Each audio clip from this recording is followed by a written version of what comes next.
بسم الله، الحمد لله والصلاة والسلام على رسول الله وعلى آله وصحبه ومن والاه. من بجدار بوي بروغرامي تالا كردني مشكم جروبي دو لەلایەن مامۆستا ئاوات نەسڕوڵڵا و مامۆستا عەتاوە پێمان ئەوتراوە لە ماوەی 10 هەفتە و بەرەو سەرتر.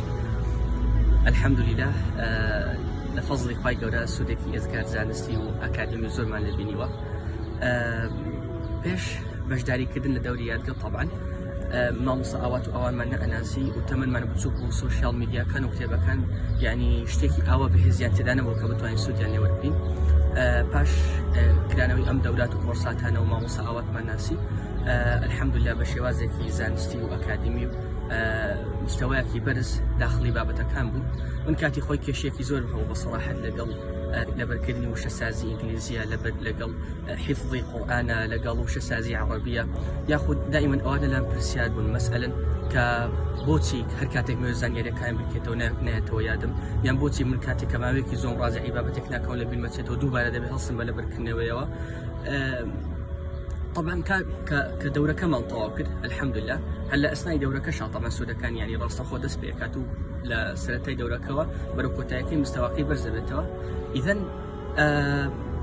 یعنی ئێستا کە دەورەکەمان تەواو کردو و ڕاهێنانەکانمان بە بەردەوامی ئەنجام داوە بەپێی توانای خۆمان لە مەجالەکانی ڕاهێنانە، هەر بابەتێک الحەمدوللیلا لەبەری ئەەکەم بە ئاسانی، یان ئەم کێشانی کە هەبوون و لام پرسیارم و دڵیان تەنگ کردم و ناڕەحەت بووم پێیانەوە، مەسەلەن لە وشەسازی ئینگلیزیە یاخود لە وشەسازی عەرەبیە یاخود لە فێربوونی عیلمێکی تازەیە، زمانێکی تازەیە، الحەمدوللا ئەم کێشانە نەماون لە فەزڵی خوای گەورە. هەر سیستەمێک، هەر مەنهەجێک، هەر کتێبێک، هەر مەتنێک بمانەوێت یاخود بمەوێت شارەزایەکی باشی تێدا وەرگرم، بەو تەکنیک و شێواز و پرەنسیپ و یاسا و بنەمانێک کە فێرکراوی ئیشی لەسەر ئەکەین و زۆر خێراتریش لە کەسێکی ئاسایی ئەتوانین داتاکان تۆمات بکەین لە مێشکی خۆمانە و شتەکانیشمان لەبیر ناچێتەوە.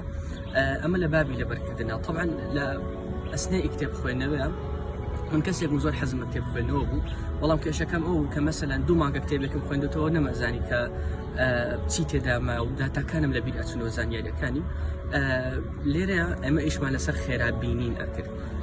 طبعا ڕۆژانە تەمارین و ڕاهێنانمان ئەکرد بە شێوازێکی تەندروست، تاوای لێ هات ئێستا کە من کتێب خوێنمەوە زۆر بە خێرایی داتاکان ینی لە مشکم ئاچەسپێن، زۆر بە خێرایی خوێنمەوە، کتێبەکە زوو تەواو ئەبێت و مرتاحیەک و یعنی دڵخۆشێکی زۆر زیاتریشم هەیە مەسەلەن لە چاو بەشداریکردنم لە پێش لە دەورەکەیە.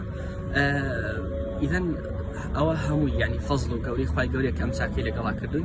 پاشان سوپاس و دوعای خێر و خۆ بەکەم زانیمان بۆ مامۆستانی وەڕز هەیە.